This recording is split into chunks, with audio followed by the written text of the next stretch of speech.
पुरी नीलचक्र नगर रे बुलिला bulldozer brown sugar बेपारी भांगिला घर निशा कारोबार रोकबा पुरी पुलिस नहीं एक्शन सरकारी जमी जबरदखल करी निशा कारोबार करथुबा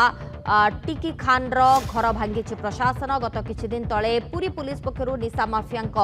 बेआईन 4टी घर भंगा जाइथिबा बेले निशा कारोबार रोकबा सहित निशाड़ी माननकु कबलित करबा नै पदक्षेप निया जाइछि। डिसेंबर 4 तारिख रे ब्राउन सुगर बेपारी सुकांती पंडा 4टी घर माटी मिसिबा परे एबे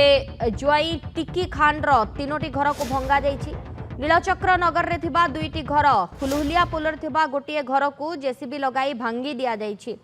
ऑपरेशन चक्र रे निशा बेपारी को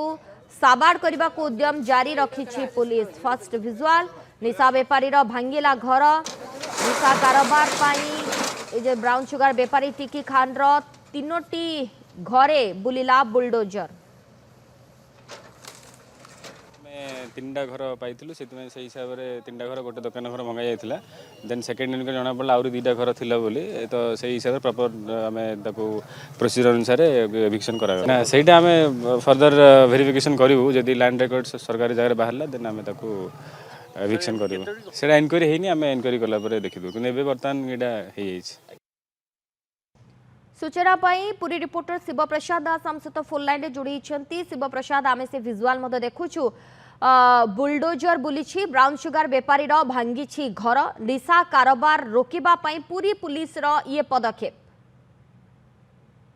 देखंतु सहर रे निशा कारोबार रोकबा सह निशाड़ी मानकु कबलित करबा नै पुरी पुलिस ऑपरेशन चक्र माध्यम रे एक पदक्षेप ग्रहण करिछि। आज पुरी नीलचक्र नगर रे ब्राउन सुगर बेपारी घर बुलडोजर लगाई संपूर्ण भांगी दिया एवं घर को संपूर्ण माटी मिसाई दिया